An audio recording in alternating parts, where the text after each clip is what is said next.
ईशा को आया गुस्सा और सूरज को लगाया था पर ये देखकर बिंदिया होने वाली है।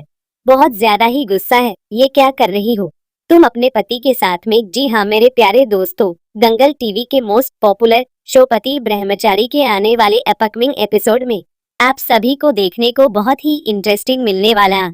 आप ही ईशा के फैन हो तो आप हमारे चैनल को सब्सक्राइब कर सकते। हक सूरज की आंखों में एक नया ख्वाब तैर रहा था। एक ऐसा ख्वाब जिसका नाम ईशा था। वह ईशा को खुश देखना चाहता था। उसे यह जताना चाहता था कि वो उसके प्यार के काबिल है। लेकिन प्यार सिर्फ बातों से साबित नहीं होता, उसे साबित करने के लिए ईमानदारी और मेहनत की नींव डालनी पड़ती है। सूरज ने फैसला कर लिया था। वह अब किसी शॉर्टकट का सहारा नहीं लेगा। वह ईशा को अपनी मेहनत से, अपने पसीने से कमाया हुआ पहला तोहफा देगा। यही सोचकर उसके दिल में ख्याल आया पाव भाजी का ठेला। वह अपने हाथों से मुंबई का सबसे लजीज पाव भाजी बनाएगा और ईमानदारी से पैसे कमाएगा। उसने कुछ दोस्तों से उधार लिया, एक छोटा सा ठेला तैयार किया और दिल में ईशा की तस्वीर बरसाकर अपनी नई जिंदगी की शुरुआत करने निकल पड़ा। मगर जहां सूरज और ईशा के प्यार की कली खिल रही थी, वहीं किसी के दिल में व्रत की आग भी धधक रही थी। मुट्ठी बिंदिया, बिंदिया जो सूरज को दीवानों की तरह चाहती थी, कैसे जुनून के साथ, जो प्यार कम और जहर ज्यादा था।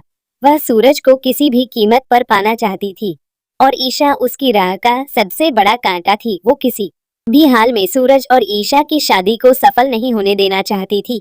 इत्तेफाक देखिए, किस्मत ने बिंदिया को एक ऐसा मौका दे दिया जिसकी उसने कल्पना भी नहीं की थी। सूरज के ठेले पर काउंटर को साफ सुथरा रखने की जिम्मेदारी बिंदिया को ही मिल गई। यह तो जैसे बिल्ली के हाथ में दूध की रखवाली देना था।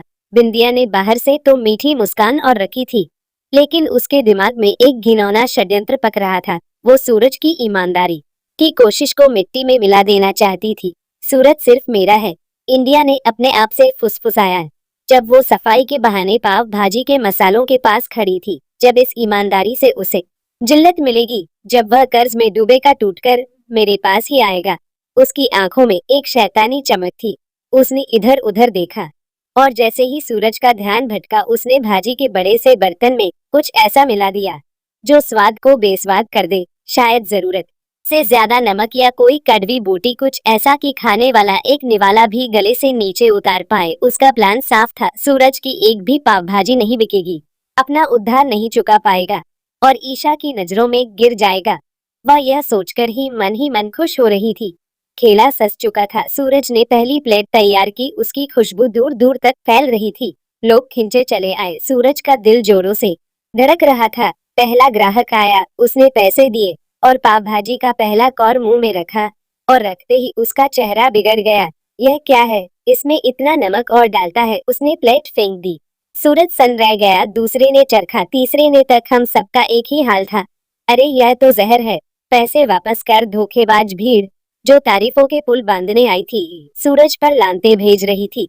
सूरज का चेहरा शर्म से लाल हो गया। उसने खुद चक्कर देखा और उसका दिल टूट गया। भाजी कड़वी और खारी थी, खाने लायक ही नहीं थी। उसका सपना, उसकी मेहनत सब एक पल में बिखर गया। जिन लोगों से उसने उधार लिया था वह भी वहां खड़े उस घूर रहे थे। बिंदिया दूर खड़ी तमाशा देख रही थी। उसकी आंखों में जीत की क्रूर चमक थी, लेकिन वो शायद ईशा को नहीं जानती थी। ईशा जो दूर से सूरज की इस कोशिश को देख रही थी, उसका दिल कह रहा था कि सूरज इतनी बड़ी गलती नहीं कर सकता। वह सूरज के नेक इरादों को, उसकी आंखों की सच्चाई को पढ़ सकती थी। जैसे ही उसने भीड़ का शोर सुना और सूरज का उतरा हुआ चेहरा देखा, वो समझ गई कि दाल में कुछ काला। वह जानती थी कि यह घिनौनी हरकत बिंदिया के सिवा कोई नहीं कर सकता। ईशा के फैन हो तो चैनल को सब्सक्राइब कर करे। वह एक पल भी रुके बिना भागी तूफान की तरह ठेले पर पहुंची। सूरज ने उसे देखा। उसकी आंखों में आंसू और शर्मिंदगी थी। दिशा में कुछ कह पाता उससे पहले ही ईशा ने कहा, कुछ मत कहो सूरज, मुझे तुम पर पूरा भरोसा है। ईशा ने आव देखा, न ताव, तुरंत भाजी को चरखा। वो एक पल में समझ गई कि गड़बड़ गया है, दी गई है। उसने सूरज धीमे से कहा, लेकिन अब रोने का वक्त नहीं था, अब कुछ करने का वक्त था। ईशा ने मोर्चा संभाल लिया। उसने तुरंत कुछ ताजे टमाटर, मक्खन और अपने खास मसालों का इंतजाम किया।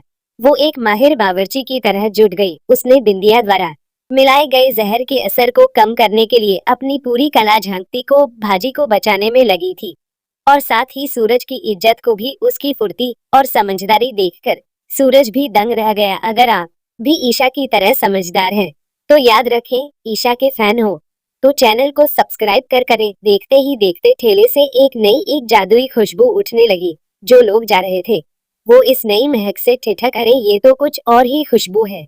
एक आदमी ने कहा। ईशा ने सूरज को इशारा किया, अब परोसो सूरज। सूरज ने झिझकते हुए एक नई प्लेट लगाई। उस आदमी ने चरखा और उसकी आंखें हैरानी से फैल गई। माँ कमाल, ऐसी पाव भाजी तो